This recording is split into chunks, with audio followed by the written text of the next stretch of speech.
I support those in need and encourage help seeking for all. I pledge to smash the stigma around mental health.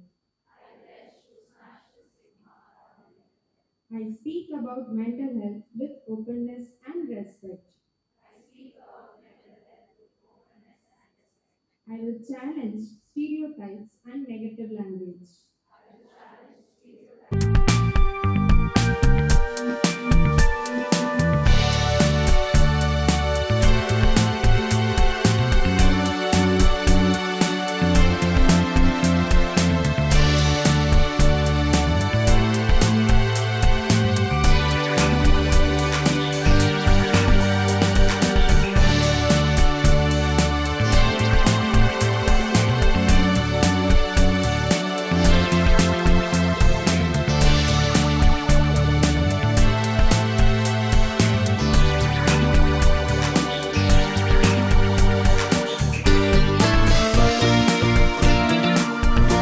To make it sound so beautiful.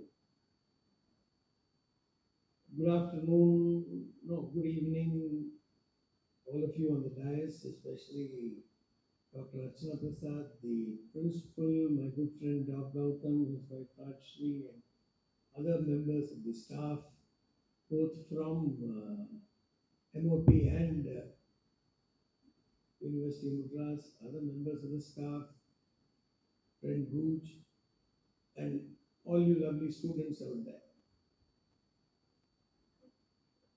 I don't know why I was called, though Dr. Prasad decided that some tenuous link between films, its role in society, and me. I only hope I wasn't called because Padalla loose out on Puchukudu and a cooked which is what cinema has done. From the word mental health, they've only taken mental. How can I come mental? Everybody is mental. Who doesn't function with the brain? So my whatever you want to call it, talk, speech, is actually in three parts. It's in three parts because I'm supposed to be the guest speaker here and a speaker at the later session. I'm coupling both into one. And since J. Radhakrishnan's 5 minutes is also available to me, I'm doing the whole map. The first is I'd like to tell you something about my profession, which is acting. The second is why mental health and acting have a fairly close link. And the third part is why has cinema done what it has done? We will come to what it has done. Many of you may be aware of this technique called transcendental meditation or some form of meditation. What is meditation? Meditation is trying to focus on one single thought, word, image until that itself dissolves into nothingness. At that point of time, you are not you. I am not Mohan Raman. I'm not married to Padma. I'm not this. I'm not that. I'm not that. I'm not there. The I ceases to exist. And that is the goal of all saints and philosophers. An actor does that 23 times a day. Every time I go on stage, in front of the camera, I lose me and I become that Krishna Swami or that Swami or that Simon or that Abdul. I lose me. At that moment, I don't remember that my Airtel mobile bill is due or my car is parked 4 feet away from the curb. All these things are forgotten. For me, the issues of Krishna Swami or Murugan or Simon or Abdul, they are the ones in my head. So most of us do this business of, in Tamil they called it Kudu Vittu Kudu Payal. moving from one body to another. Now, constantly emoting, empathizing with a fictitious character whose situations may or may not be drawn from real life, but from the imagination of the writer. I am constantly, empathizing and acting out what that person is doing, not me, him. So the number of times I have to forget me, go somewhere else, and live that man's life will take a toll on your mental health. It will take a toll. And I have seen many colleagues suffering from it. In the project I did recently, one of the co-actors was saying, "Sir, I have hyper anxiety issues. So I have a counselor with me. 2, 3 weeks we have to sit. I'm not able to do it. I'm coming for my professional work. We're Skyping, we are Zoom calling, but it doesn't work, sir. Nothing works like going and sitting with that counselor face to face, spread over 10 days, 15 days, 20 days." He said, "What happened?" The lady said, "I don't know. Suddenly I just sit up. I can't function. I just cannot move. And for no reason, tears are flowing down my eyes." It takes time. They have given me some exercises for me to do. So it takes time for me to get up. No. I don't know when that damn attack is going to come. Why?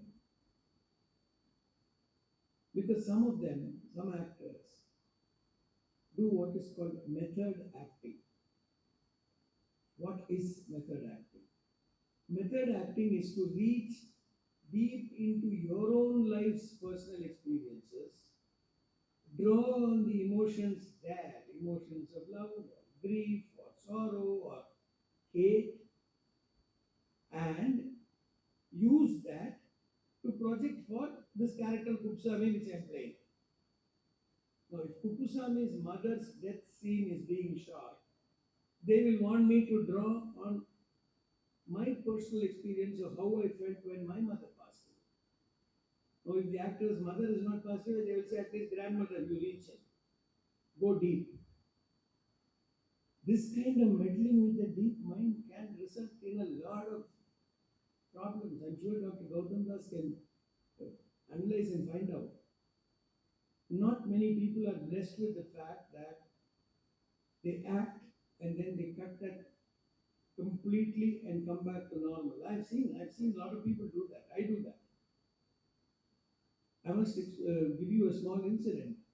There was this old film, much before your time, called The Marathon Man. It had two stellar actors, Dustin Hoffman and Laurence Olivier. Laurence Olivier was an old school actor, much like our Shivaji Ganesan. And Dustin Hoffman was a great actor, but the younger generation, maybe like Mr. Kamal Hassan. That's just to give you a parallel. Now, there was a scene where Dustin Hoffman hasn't had food for 2 days, he has run, he is exhausted, he's almost on the verge of physical, emotional, mental collapse. So in reality, Dustin Hoffman did not eat for 2 days because he was one of those method actors. And he ran that morning for 4 or 5 kilometers and got stressed out completely and came and sat on set. And Laurence Olivier, the old school man, came up to him and said, "Dustin, what happened to you?" So somebody said, "Sir, he's got this scene." "Yeah, I know the scene." "So he has not eaten for 2 days." "What?" "Yeah, we ran the 5 kilometers this morning." "Oh my God." "Why?" "No, sir, then only he can get the full effect and feel." Typical old school comment to Dustin Hoffman. Lord Lawrence Olivier turns and says, "Hey Dustin, why don't you try acting? It's easier." So it's not necessary that you need to reach deep into your emotional bag and pull out something. However, it is a school of acting, you can't deny it. And many who are in that school go through extreme fits of depression, anxiety. So our profession has got this problem. We have to acknowledge it. I'm happy that people like Deepika Padukone have come out openly into the public and said, yes, I'm having anxiety issues, I'm having depression, I'm going through therapy, counseling, and taking pills for it. It's high time people did it in, in my field because a lot of people look up to us for no valid reason. I still say it is for no valid reason, but they look up to us. We from the film industry have let the mental health area completely alone. Even if we had left it alone, it's all right. We didn't leave it alone. We went and poked it, killed it, mashed it. If you watch the films of the 60s and the 70s and early 80s, they created such an image that if a person is diagnosed with cancer, he or she will die. Cancer. Everybody will listening, and then red light will come on everybody's face. At that time, Dr. Shanta used to tell me, "Namohan, cinema, 60% of the cases that come here, I'm curing and sending them out. Why don't you?" Who will say it? They don't want to say it. Similarly, any mental health issue comes in two forms in cinema. One, it can come as the comedy part. ஃபுல்லாக comedy பண்ணுவாங்க. ஒரு அசைலமில் ஒரு சீனை வச்சு ஒரு பாட்டை வச்சு சுத்த விட்டு ஆட விட்டு beautiful mind where they show a person with a mental health problem going on to win the Nobel Prize. What better example that mental health is something which is controllable, curable, and can lead a fairly decent to normal life. Maybe even get the Nobel Prize. Why not make a movie like the Beautiful Mind? Even One Flew Over the Cuckoo's Nest, which was about a lot about psychiatry, mental care. They didn't make a mockery of it. They had their Willy in the form of nurse, the head nurse. They had so many things, but they didn't make a mockery of it. I'm happy my own industry did make a film like Tenali, which at least addressed the fact that the hero can have psychological issues and that he needs a psychiatrist to help him get over it. That is the underlying message, which means the stigma of going to a psychiatrist is addressed.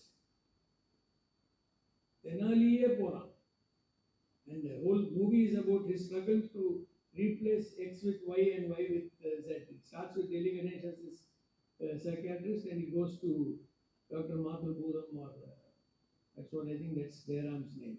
What's that film? It's a nice film. It's a comedy, but it outlines a message which says, seek help.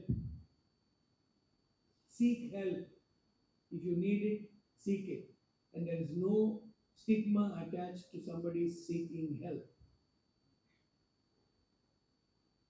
And you won't believe it, the Indian law had one of the preconditions for an automatic divorce was if the person suffered from epilepsy, they could have gotten a divorce. It was the law till a few years ago, am I right? That was the law. So the film industry is something which has let this part for psychology, psychiatry totally down. The film industry is a very powerful industry.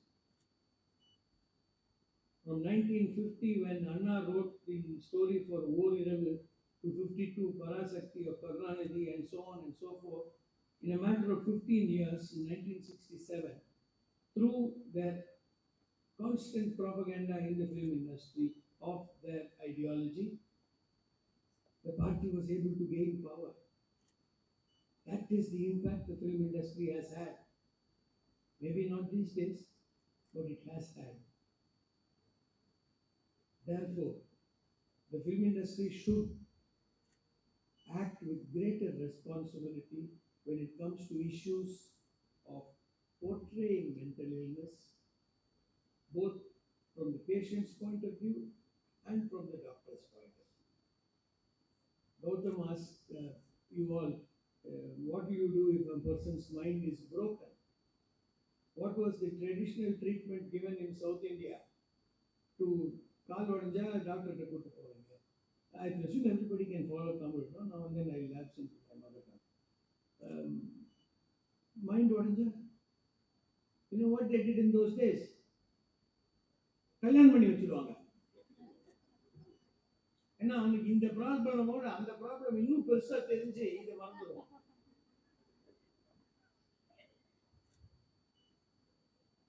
They did that. They did that. I'm not joking. I've seen cases in my own family.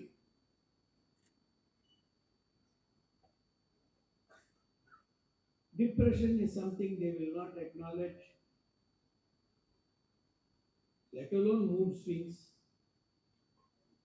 Postpartum depression, at least these days, the gynecologist is talking to the patient and saying, Amma, இந்த மாதிரி வரலாம், இது வரலாம், உங்க வீட்டில் உடனே பத்தியத்தில் சாப்பாடு போட்டு உன்னை பட்டி வச்சு ரூமில் தள்ளிட போகிறாங்க, தயவு செஞ்சு don't do all this. The gynecologist has become a psychiatrist. To educate them and say, in case you start feeling low, down, start crying for no reason, don't neglect it, go and meet your psychiatrist, go and meet a counselor, go meet somebody, but go meet. That's a very important thing which is happening. Today, with the advent of social media, there are 600 people here who can carry on the message of counseling, who can carry on what good work is done if somebody is in a problem and reaches out for help. You must be the messengers. Don't expect us to do. We are all innings முடிஞ்சு ஏதோ லாஸ்ட்ல bonus over ஆடிட்டு இருக்கோம். You are the people of the future, but your message must be altruistic. Your message must be for educating the public. Don't say, if you have a problem, this, that, the other, call me, counselor so and so. No. For heaven's sake, don't do personal advertisement under the garb of educating people. Do personal advertisement, but let that be separate. Let your message for the public be separate. Then only this will be seen as an original message. Otherwise, it will lose its validity, its authenticity. The integrity of the message will be questioned. Why is it when there is a problem and everybody says, order inquiry? Well, are the people not, our own bureaucrats and others not capable of sitting and checking out the facts? They can. If they can and they come out with a report, people will question its authenticity. That is why they want a neutral somebody. You get us SIT, you get me CBI, you get me somebody. I retired Supreme Court judge to inquire. Why? Because the neutrality has to come. Similarly, your message should be neutral. But please do it. None of you realize the power of social media. This is the biggest weapon available today with us to educate people, remove stigmas, and delete misconceptions. We don't do it. We constantly photograph what I had for breakfast. How do I look?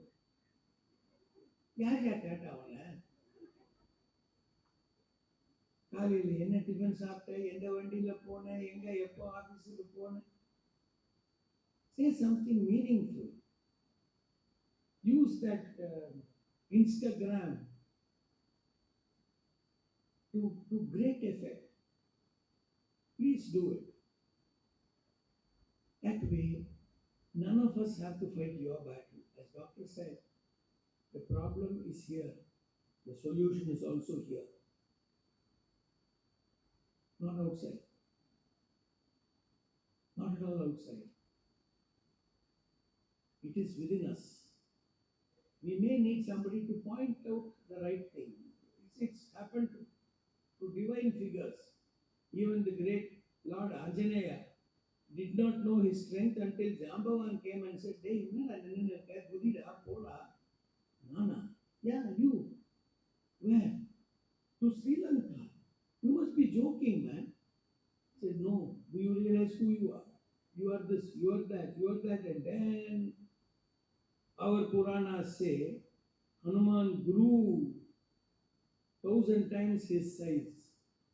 Whether he physically grew or not, his confidence at that moment grew 1,000 times. So you don't really have to take everything on face value. Take its import, the message inside it. Not how can somebody. I'm not going to go into that. We don't have to get into that at all. Every story of ours, every ancient text, be it the Quran, the Bible, the Bhagavad Gita, the Mahabharata, the Ramayana, everyone, all these stories have an inner meaning. Look for the inner meaning. You can look for the inner meaning in any story. Hard work can provide food on the table. It can. Example, Jesus eating water to wine and creating loaves of bread. Don't ask me, energy, matter can neither be created nor destroyed. You can't go into Einsteinian or. No, don't question all that. See the message. Thank you.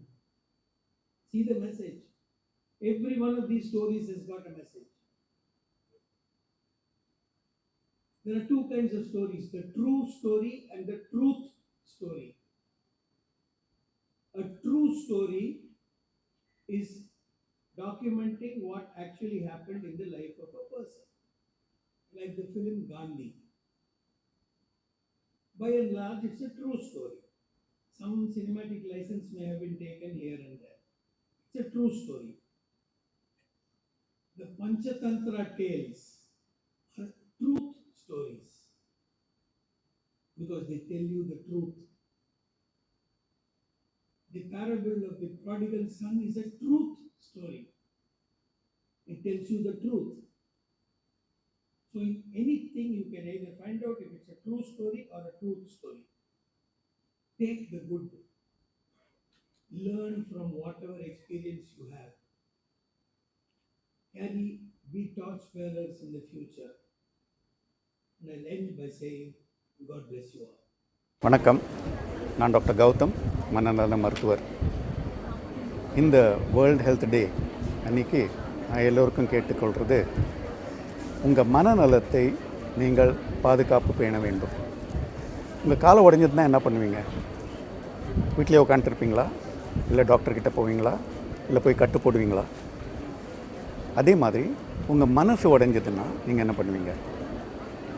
வீட்டில் உட்காருவீங்களா? எப்படி நம்ம கால் உடஞ்சா நம்ம doctors பார்க்குறோமோ, அதே மாதிரி மனசு உடைஞ்சாலும் நம்ம doctor சந்திக்கணும். மனசு எங்கே இருக்குது? மூளையில். மூளையிலோட பிரதிபலிப்பு தான் மனசு.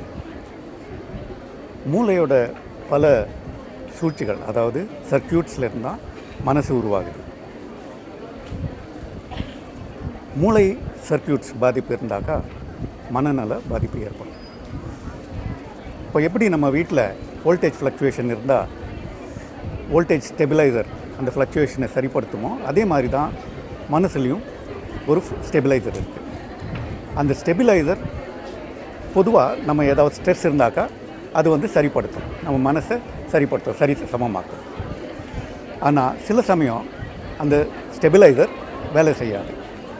அந்த மாதிரி சூழ்நிலையில் நம்ம மனநல பாதிப்பு ஏற்படும். ஸோ எப்படி நம்ம வீட்டில் நிறைய வோல்டேஜ் ஃப்ளக்சுவேஷன் இருந்தால் சில டைம் டிவி பழுது போகுமோ, இல்லை ஃப்ரிட்ஜு பழுது போகுமோ, அதே மாதிரி மனசும் பழுது போகும். அந்த மனசு பழுது போச்சுன்னாக்கா நீங்கள் தயவு செஞ்சு ஏதாவது ஒரு மனநல மருத்துவரை அணுகணும். அதுக்கு நல்ல ஒரு வழியை தீர்வை காணணும். ஏன்னா மனநலம் பாதித்தால், இப்போ உடல் நலம் பாதித்ததுன்னா நம்ம மட்டும் பாதிப்போம்.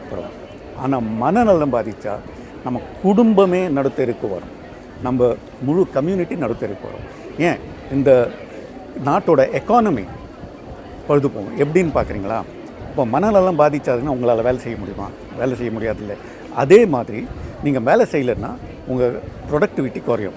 ஸோ ஒரு நாட்டோட ப்ரொடக்டிவிட்டி அந்த நாட்டோட மக்களோட மன நலத்தை தான் பொறுத்து இருக்குது. ஸோ உங்கள் மனம் நலமாக இருந்தால் தான் நாடு உருப்பட முடியும், நாடு முன்னேற முடியும்.